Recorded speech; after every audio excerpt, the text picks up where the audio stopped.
এই খোলা বছর আব্দুল করিমকে অপসারণ করতে হবে।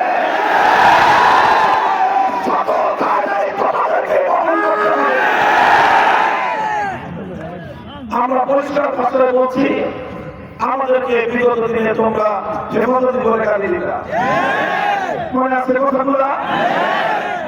হেফাজতি বলতো আমাদেরকে বাংলাদেশে দুইটা পক্ষ, এক হলো আওয়ামী লীগ, আরেক হলো তোমরা এতদিন পর্যন্ত আওয়ামী লীগের সুরে সুর মিলিয়ে আমাদেরকে হেফাজতি করে গালি দিয়েছ। হেফাজত কি জিনিসটার পাওয়া এখনো? হেফাজতে ইসলাম হলো বাংলাদেশে ইসলাম এবং মুসলমানদের সত্যিকার দায়িত্বশীল সংগঠন। এই বিশ্ব ইজতেমা গোটা বাংলাদেশ জাতির জন্য এক গর্ব।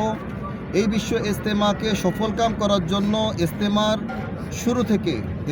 ইতিহাসের শুরু থেকে 5 দিনের জোর অনুষ্ঠিত হয়ে আসছে। তবলিগের এই সাম্প্রতিক যে বিভাজন, এই বিভাজনের পর থেকে আমাদের বিপক্ষের যে ভাইয়েরা আছে, জুবায়েরপন্থী ভাইয়েরা, তারা এই 5 দিনের জোর টঙ্গীর ময়দানের বাইরে কখনো তারা করেইনি, কখনো অন্য স্থানে করেছে। এই বছরও তারা এই দাবি করেছিল যে আমরাও এখানে জোর করব না এবং আমরাও করব না। আমরা তাদেরকে বলেছিলাম, আপনারা জোর করেন বা না করেন, আমরা টঙ্গীর মাঠে আমরা জোর আমাদের অবশ্যই করব।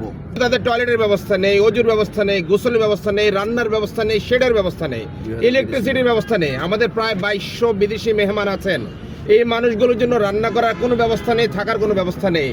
2 লক্ষ লোক যদি আমাদের একত্রিত হয় আর অ্যাকোমোডেশন যদি 30 থেকে 40 হাজার হয়, আচ্ছা ধরুন অ্যাকোমোডেশন হলো, ওই জায়গার মধ্যে 2 লক্ষ লোক পেশাব পায়খানা কোথায় করবে, অজু কোথায় করবে?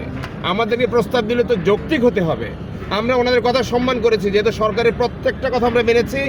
গতকালকে আমি নিজে সিগনেচার করেছি, আমরা মেনে এসেছি এটা যে ওকে দিয়াবাড়ি আমরা সার্ভে করি, দিয়াবাড়িতে করব। সেখানের মধ্যে কোনো ব্যবস্থাই নেই। আমরা সেই ঘুমালিদের সেই আন্দোলন 5ই আগস্টের পরে আমরা দেখতে চাই না। আমরা পরিষ্কার বলতে চাই, বাংলাদেশে শান্তি শৃঙ্খলা রক্ষার জন্য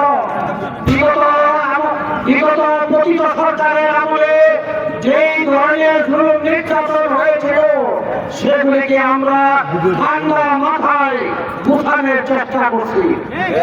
কিন্তু যারা ইসকনের নামে অস্থিরতা সৃষ্টি করছে, যারা বিভিন্ন ষড়যন্ত্রের সাথে লিপ্ত থেকে বাংলাদেশের জনগণকে অস্থির করার চেষ্টা করছে, আমার মনে হচ্ছে এই গাজীপুরের একটি নাজমল তাদেরই দূষণ।